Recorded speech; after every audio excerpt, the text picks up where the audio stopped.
बिस्मिल्लाहिर्रहमानिर्रहीम अस्सलाम वालेकुम।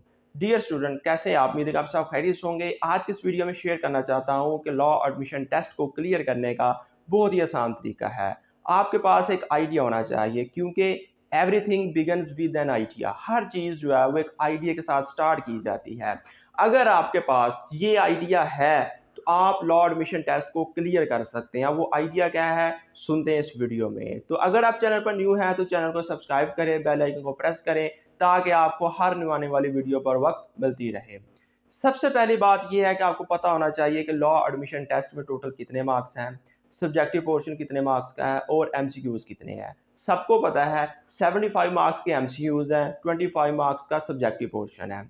अब जो अगर एमसीक्यूज की बात करें तो ये सबसे हाईली मार्क्स वाला पोर्शन है, यानी हाईली वैल्यू पोर्शन है। अगर इसकी मजीद डिवीजन में चले जाएं तो हमें पता चलता है कि इंग्लिश के अंदर 20 मार्क्स का पेपर आता है, जनरल नॉलेज का 20 मार्क्स का पेपर आता है, इस्लामिक स्टडी का 10 मार्क्स का आता है, पाक स्टडी का 10 मार्क्स का आता है, उर्दू का 10 मार्क्स का आता है और मैथमेटिक्स का 5 मार्क्स का पेपर आता है। अब हम इसकी मार्क्स की डिवीजन करेंगे, बुक्स डिवीजन करेंगे। सबसे पहले आपने इंग्लिश और जनरल नॉलेज को अलहदा कर लिया। इन दोनों किताबों के कुल मिला के 40 मार्क्स बनते हैं। इसके अलावा बाकी जो 4 बुक्स रह गई, जिसमें इस्लामिक स्टडी है, पाक स्टडी है, उर्दू है और मैथमेटिक्स है, इनके कुल मिला के 35 मार्क्स बनते हैं। यानी कि एक साइड पे 2 और एक साइड पे 4। इन 2 के ज्यादा मार्क्स हैं इन 4 की निस्बत। अब सर आप कहना क्या चाहते हैं? मैं इस वीडियो में आपके साथ ये शेयर करना चाहता हूं कि अगर आप एमसीक्यूज के ऊपर ज्यादा तवज्जो देते हैं तो इन 2 किताबों में से इंग्लिश के ऊपर ज्यादा तवज्जो दें।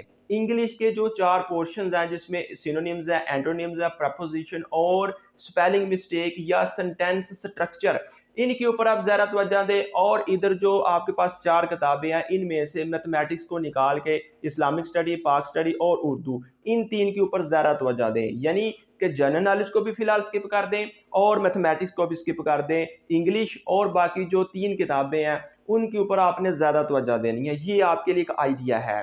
बिला वजह फजूल में ही अंधों की तरह आपने रट्टा लगाना नहीं शुरू कर देना कि जनरल नॉलेज को पढ़ना शुरू कर दिया और मैथ के भी एमसीक्यूज अलजबरा हल करना शुरू कर दिया। नो, ये आपके टाइम को वेस्ट करवाएगा और आपकी जो एनर्जी है वो भी ज़ाया होगी। जब आपने ये एमसीक्यूज याद कर लेने हैं, इनको समझ लेना, अंडरस्टैंड कर लेना है, फिर उसके बाद आपने सब्जेक्टिव पोर्शन की तरफ आना है। सब्जेक्टिव पोर्शन का तो हमें पता नहीं चलता कौन सा टॉपिक पेपर में आ जाते हैं, हम कुछ और याद करके जाते हैं, वहां पे कुछ और आ जाता है। तो इसका सबसे बेस्ट सोल्यूशन ये है कि आप लोगों ने ऐसे और पर्सनल स्टेटमेंट का तरीका सीखना है। जब किसी भी चीज़ का तरीका आ जाए, उसका आइडिया आ जाए, उसका एक बॉडी स्ट्रक्चर का पता चल जाए, तो हम बड़ी आसानी से हल कर लेते हैं कि हमारा क्वेश्चन क्या था। तो इट मीन्स कि आपने सिर्फ और सिर्फ इंग्लिश पर, इस्लामिक स्टडी पर, पाक स्टडी पर, उर्दू पर, इन 4 किताबों पर ज़्यादा तवज्जो देनी है। बाकी मैथ और जनरल उन पे थोड़ी कम तवज्जो देनी है, लेकिन उनको भी करें। और दूसरे नंबर पर अगर किसी चीज़ पे ज़्यादा तवज्जो देनी है तो वो आपका सब्जेक्टिव पोर्शन है। तो आज की इस वीडियो में इतनी मालूमात थी। अगर आप लॉ एडमिशन टेस्ट क्लियर करना चाहते हैं तो आपको इन पोर्शंस पे ज़्यादा तवज्जो देनी होगी। तो मुझे दीजिए इजाज़त, मिलते हैं एक न्यू वीडियो में। तब तक के लिए अल्लाह हाफिज़ Nasir and wish you all the best.